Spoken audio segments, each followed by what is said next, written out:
Olá, pessoal, como vocês estão? Vamos dar continuidade à nossa temática sobre transtornos psicológicos. E a aula de hoje vai estar falando sobre transtorno bipolar, tá? E eu vou citar um dos transtornos relacionados, que é o ciclotímico, né? Ou a ciclotimia. E aí, o transtorno bipolar, né? É um transtorno de humor, como eu estava conversando com vocês na aula sobre depressão. E é um transtorno que ele se divide em dois tipos: transtorno bipolar do tipo 1 e transtorno bipolar do tipo 2. E aí o que vai estar divergindo, né? A gente vai ver os critérios diagnósticos bem direitinho, o que caracteriza um, o que caracteriza o outro, é em relação à presença, né, de episódios maníacos ou hipomaníacos. Então, o transtorno bipolar do tipo 1, né, trazendo essa informação mais geral, é quando existe pelo menos um episódio maníaco. E o transtorno bipolar do tipo 2 é quando existe pelo menos um episódio hipomaníaco e um episódio depressivo. Então, em pessoas com sintomas menos graves e com uma longa duração desses sintomas, a gente pode estar falando de um outro tipo, né, de transtorno bipolar ou transtornos relacionados, que é a ciclotimia, certo? Que é um tipo de transtorno bipolar de acordo com o DSM-5, que é o nosso critério de referência que a gente está utilizando, né? E é isso, né? Vamos estar falando agora com mais detalhes sobre o transtorno bipolar do tipo 1. E assim como eu estava apresentando para vocês também na aula de transtornos depressivos, também tem uma classificação específica de acordo com a gravidade, né? Leve, moderado ou grave, com características psicóticas, remissão parcial e remissão completa. Aí o que também vai nos auxiliar frente à identificação do tipo de transtorno bipolar que a gente vai estar analisando, né? É justamente se está em episódio atual ou mais recente maníaco, episódio atual ou mais recente hipomaníaco não é presente, tá vendo? Ou seja, já fica a dica aqui para a gente entender que o transtorno bipolar do tipo 1 não contém episódios hipomaníacos. E se possui, no episódio atual ou mais recente, né, questões relacionadas à depressão, né?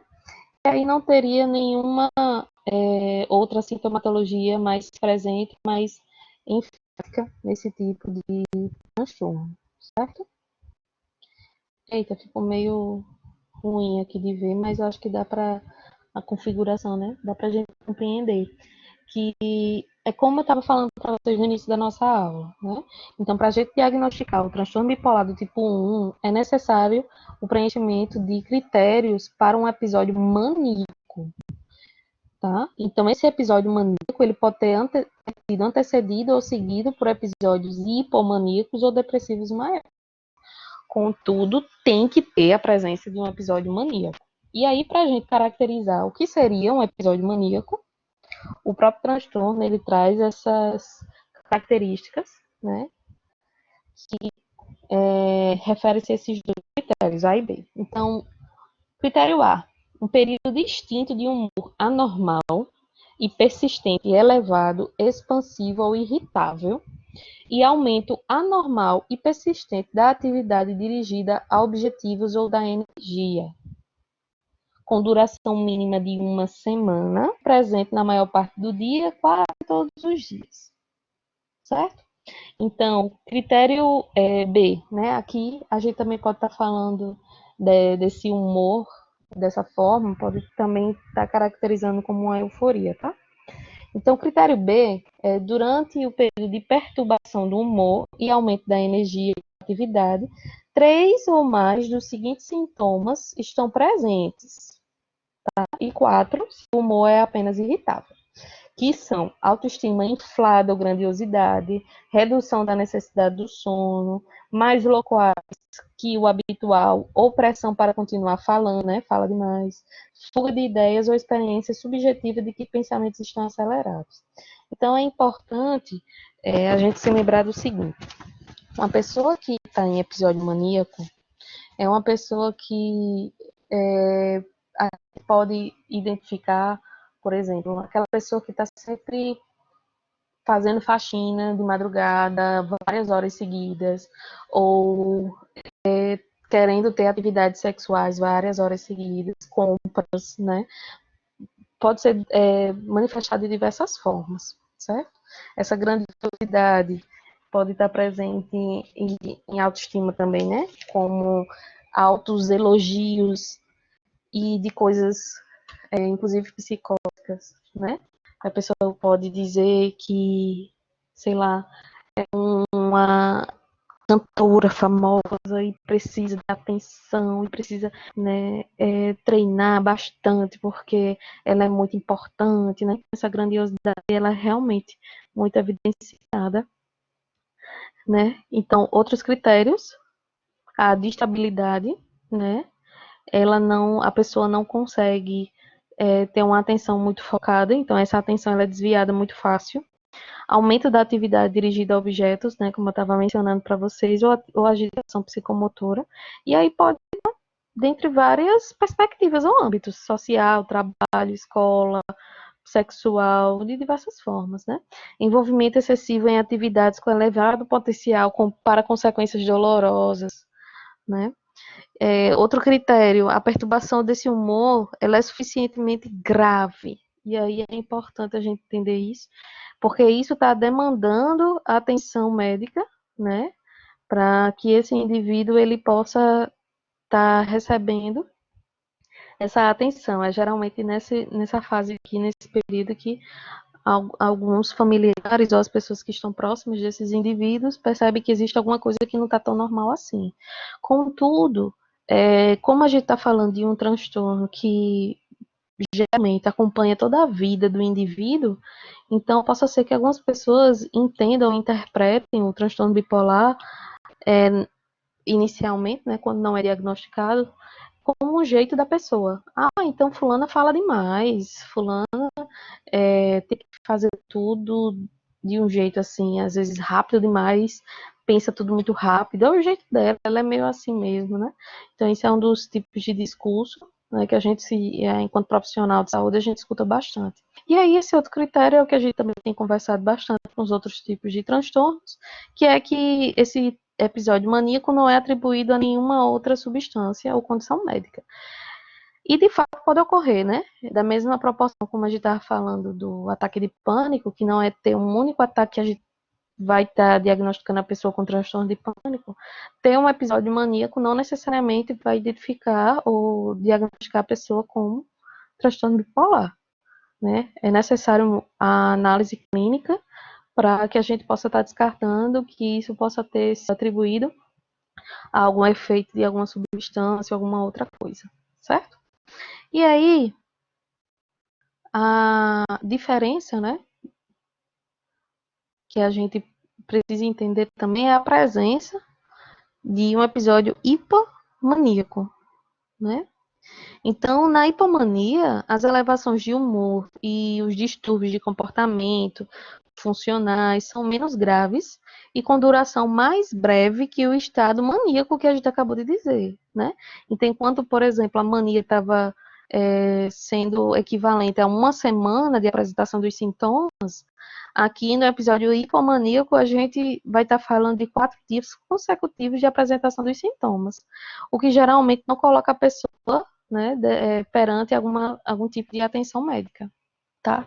Então, trazendo algumas características, né, como eu já mencionei, é como se fosse uma versão mais leve mesmo da mania. Então, o episódio hipomaníaco é um período distinto de humor anormal, persistente, elevado, expansivo e irritável, e aumento anormal e persistente da atividade ou energia com duração mínima de 4 dias, consecutivos e presentes na maior parte do dia, quase todos os dias, tá? Então, durante esse período de perturbação do humor e aumento de energia e atividade, 3 ou mais dos seguintes sintomas persistem. Ou 4, se o humor é apenas irritável, que eu já tinha mencionado, tá? A autoestima inflada, ou grandiosidade, redução da necessidade de sono, mais loquaz que o habitual, opressão para continuar falando, fuga de ideias, distratibilidade, aumento da atividade dirigida a objetivos, envolvimento excessivo em atividades de elevado potencial e as outras características, os outros critérios em relação a não a ser atribuído a outros efeitos, tá? E o que é, para mim, né, o que traz essa informação relevante, que a gente pode diferenciar bem o hipomaníaco da mania, é justamente que o episódio ele não é suficientemente grave a ponto de causar prejuízo acentuado no funcionamento social ou profissional, né? Pode existir característica psicótica, perdão, existindo alguma característica psicótica, né? A gente vai estar caracterizando esse episódio como maníaco, ou seja, se o indivíduo está em 4 dias consecutivos, 3 dias consecutivos, apresentando essas características, contudo, o cúmulo daquilo que ele está trazendo no seu discurso é psicótico, ou seja, delírios, alucinações ou alguma coisa nesse sentido, a gente vai estar caracterizando como episódio maníaco e não hipomaníaco. Tá joia?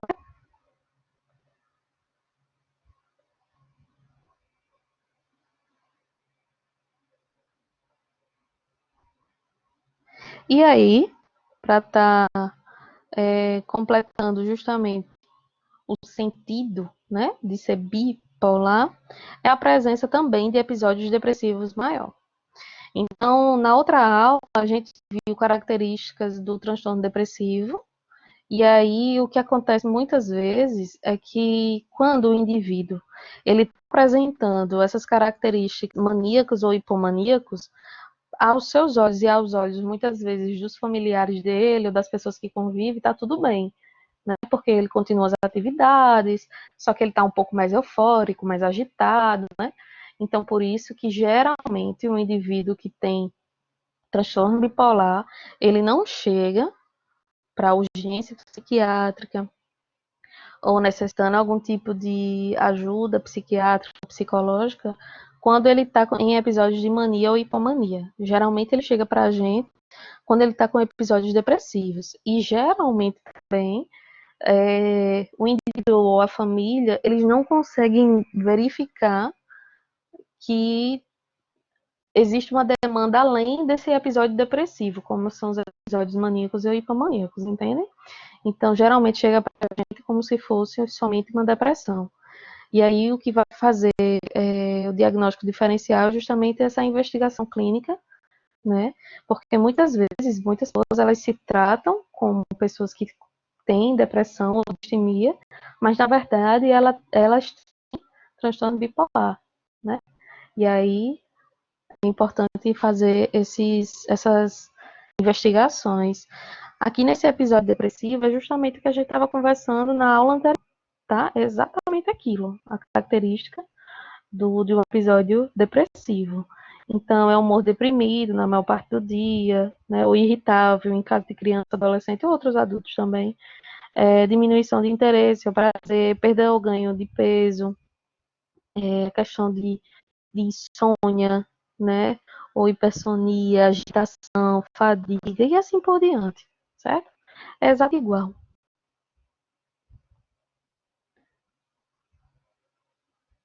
Então, os critérios A a C representam o episódio depressivo maior, como mencionei para vocês, e esse tipo de episódio é comum no transtorno bipolar tipo 1, embora não seja necessário para o diagnóstico desse transtorno. Então, é importante a gente ficar atento à duração, né, desse tipo de episódio em indivíduos que estão com essa suspeita diagnóstica. Aqui eu trouxe para vocês uma figura que ela é bastante elucidativa em relação a essa diferenciação dos tipos de episódios, certo? Então, aqui em vermelhinho para cima é um humor elevado, aqui para baixo é um humor deprimido, né? Aqui no meio a gente pode considerar uma linha zero, um humor mais estável, tá? E aí o episódio maníaco é aquele episódio, né, de, de humor anormal, tá? Que pode ter alguns sintomas como a gente viu. Quando a gente está falando de episódio depressivo, esse humor ele despenca, né? Ou se o indivíduo não tiver episódio maníaco, da estabilidade dele, ele tem a depressão, né? Esse episódio depressivo, né? Que é esse humor deprimido, perda de interesse, outros sintomas, né, que tem correlações fisiológicas também com questões neurovegetativas, né, questões relacionadas ao peso, sono, velocidade psicomotora, além de questões psicológicas como culpa, inutilidade, assim por isso. E aí, o episódio hipomaníaco, como vocês podem verificar aqui, ele não é tão intenso ou tão grave ou tão eufórico como o episódio maníaco, porém há essa elevação do humor do que a gente entende que é a normalidade do indivíduo, né? Então, possui aqueles outros sintomas que a gente tem. Quando a gente está falando de episódios com características mistas, né, ou esse especificador, ele se aplica a situações em que ocorrem durante a vigência de um episódio maníaco, hipomaníaco ou depressivo, pelo menos 3 sintomas relacionados ao polo oposto do humor, certo? Então, em função desse prejuízo acentuado e da gravidade clínica dessa mania, né, o DSM-5 recomenda a gente adotar o diagnóstico de episódio maníaco com características mistas para os indivíduos que apresentam esses sintomas, né, que satisfazem simultaneamente tanto os critérios relacionados à mania, quanto os critérios relacionados à depressão, o episódio depressivo, certo? Então, por isso que está dessa forma aqui para vocês. E é importante a gente se lembrar do seguinte: o bipolar, ele não é aquela questão que a gente fala no senso comum, né? Que uma pessoa está feliz e triste, né? Nesses dois polos assim tão evidenciados. Então, os episódios vão acontecendo, pode ser dessa forma também, né? Mas não, geralmente na maioria não é assim. A gente está falando em torno de dias, na maior parte dos dias, de dias e semanas, tá? Vai depender da intensidade dos sintomas e se essa pessoa está em tratamento ou não. E aí, a gente passa o transtorno bipolar do tipo 2, certo? Que, deixa eu passar aqui, a gente já percebe que não há uma presença de episódio maníaco. Aqui são os mesmos critérios, certo, pessoal? Então, há a presença do episódio hipomaníaco, mesma coisa, igual. Há a presença do episódio depressivo maior, igual, não somente ao transtorno depressivo em si, como a gente estava conversando, como ao que a gente estava falando agora há pouco. Eita, deixa eu voltar. Agora há pouco do episódio depressivo maior. Então, eu queria trazer também algumas informações, né, para a gente ir conversando, que apesar da caracterização do transtorno bipolar ela ser baseada em sintomas tanto de mania quanto de hipomania, a depressão ela é geralmente o quadro mais comum e persistente entre os pacientes com transtorno bipolar, e também essa principal causa de incapacitação. Então, particularmente no transtorno bipolar tipo 2, é comum os indivíduos eles apresentarem inúmeros episódios de depressão maior antes da ocorrência do primeiro episódio da hiponia, né? Então, esses casos eles mostram a dificuldade que a gente tem de diagnosticar o transtorno bipolar tipo 2. Por quê? Não existe aquele pico gigante, como a gente estava falando, em relação à mania, né? Existe uma elevação de humor, elevação anormal, etc., mas não é o suficiente para ser aquele pico maníaco, né? E aí cerca de 10 a 15% aproximadamente dos pacientes com diagnóstico inicial de transtorno depressivo maior, eles são posteriormente, após o episódio hipomaníaco, reclassificados como transtorno bipolar do tipo 2. E aí, frequentemente, a ocorrência de um episódio maníaco precede, de maneira assim, imediata, um episódio de depressão maior, tá? Que aí já é uma característica diferenciada. Né? Então, em contraste, a mudança de um episódio depressivo para um episódio de mania, hipomania, também pode ocorrer de maneira espontânea, né?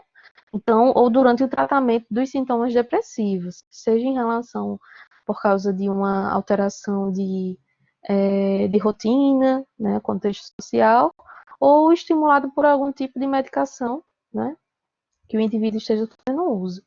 Então, além disso, a recorrência de episódios de humor é comum em cerca de 90% dos indivíduos, ou seja, quase todos, que tiveram um único episódio de mania. E em 5 anos, boa parte desses pacientes eles recaem.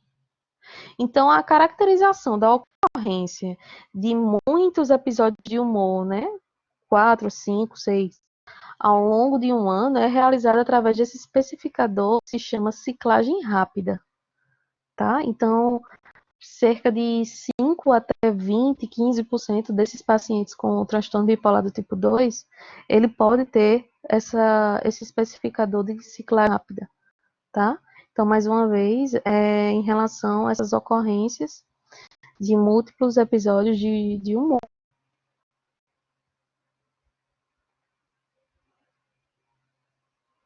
Eu ia mostrar a figurinha agora, mas vou deixar realmente para depois. Então, só para concluir, até uma certa comparação, né? Entre transtorno bipolar do tipo 1 e do tipo 2, a propensão de desenvolver sintomas hipomaníacos é maior em pacientes com transtorno bipolar do tipo 1, quando a gente compara aos pacientes com transtorno bipolar do tipo 2. Por outro lado, pacientes com o tipo 2, eles tendem a ter uma maior quantidade de episódios de humor, né, seja de depressão ou de hipomania, quando a gente está comparando aos pacientes do tipo 1 ou aos próprios pacientes que têm somente o depressivo maior. Mas, no entanto, durante o período, né, no curso de um paciente com transtorno do tipo 2, o intervalo entre episódios de humor tende a diminuir com a idade, né, com o envelhecimento. Já nos pacientes com transtorno bipolar tipo 2, os episódios depressivos são mais duradouros e incapacitantes ao longo do tempo, né? Então, apesar disso, né, a ocorrência de sintomas psicóticos nesses pacientes durante os episódios depressivos maiores é menos frequente do que no transtorno bipolar do tipo 1. Então, é importante a gente também ficar atento a isso. Eu trouxe para vocês uma tabelinha que tem, assim, uma definição, né? Só para a gente fechar isso que a gente está conversando entre tipo 1, tipo 2, até que eu citei de ciclotimia, né? Então, o transtorno bipolar do tipo 1 pode ser definido da seguinte forma: distúrbio de humor, ou transtorno de humor, em que se verifica a ocorrência de pelo menos um episódio maníaco, que pode ser precedido ou sucedido de episódios hipomanodepressivos. Transtorno bipolar do tipo 2 é um distúrbio de humor recorrente, constituído por um ou mais episódios depressivos maiores e pelo menos um episódio de hipomania. Transtorno ciclotímico é o distúrbio de humor flutuante, envolvendo períodos com sintomas hipomaníacos que não preenchem os critérios para um episódio hipomaníaco e períodos com sintomas depressivos que não satisfazem os critérios para um episódio depressivo maior. Aí você poderia até me perguntar, professor, e quando é que a gente sabe que um paciente é tipo 1, tipo 2, ou ele está ciclotímico? E aí a minha resposta para você é que eu não tenho uma receita de bolo. A gente tem esses critérios, mas a gente se lembra que o transtorno bipolar é um transtorno, inclusive, que ele é um espectro. Cada um vai ter a tendência de estar manifestando os sintomas de uma forma, e a gente tem que realmente fazer uma análise clínica muito aprofundada e ter o domínio da história do paciente, da família, né, de toda a anamnese que a gente precisa realizar para a gente ter esse domínio e ficar sempre atento, né, à recorrência ou não e tipos de episódios e como eles são, né? Até a própria presença de alucinações, psicoses de maneira gerais, pode estar chegando na gente como uma informação importante. Então, é realmente analisando caso a caso, identificando critério a critério. Aqui eu trouxe para vocês uma versão, né, daquela imagem que eu trouxe aqui acima, que ela vai estar fazendo uma diferenciação gráfica do que a gente acabou de ver conceitualmente. Né? Então, o humor elevado e o humor deprimido, aqui é uma pessoa diagnosticada com transtorno bipolar tipo 1, tá? Então, esse episódio maníaco, ele realmente é bem eufórico, depressivo, e aí existe uma tendência, né, desse episódio, se a pessoa tiver em tratamento de maneira geral, ou de como o sistema nervoso dela se comporta, né, e todas as influências ambientais, pessoais e de todos os outros âmbitos que a pessoa está envolvida, pode ser gatilhos ou não para episódios, né. Aqui é uma pessoa bipolar, do tipo 2, né? Existe, como vocês podem perceber, uma maior frequência de episódios depressivos que antecedem um episódio hipomaníaco. Não existe presença de episódios maníacos. Um transtorno ciclotímico, ele tem essa característica aqui de alterações, né? Entre a hipomania e uma distimia. Então, nem chega, uma pessoa que tem transtorno ciclotímico, né?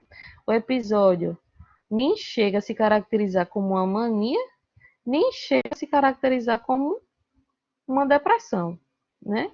Não preenche todos os critérios. Então, ela fica sempre flutuando entre os dois pontos. E quando a gente está falando desse especificador com a ciclagem rápida, né, que eu mencionei aqui para vocês anteriormente, existe essa alteração, ou essa mudança, né, um pouco mais abrupta, vamos assim dizer, se a gente perceber aqui a curvatura, né, ela é um pouco mais rápida quando a gente compara com esses daqui, por exemplo, né? Então é muito mais rápida, né? Então são múltiplos, na verdade, episódios. Bom, era isso que eu tinha para falar para vocês, né, em relação ao transtorno bipolar. Espero que vocês tenham gostado. É realmente um transtorno que ele exige da gente essa sutileza entre os critérios, porque alguns podem ser atendidos e outros não, e isso provavelmente vai fazer a diferença do próprio diagnóstico em si. E isso pode estar auxiliando ou atrapalhando o esquema medicamentoso que a gente vai estar entrando, né, para o tratamento desse indivíduo. Tá joia? Então, espero que vocês tenham gostado e até a próxima aula. Tchau, tchau.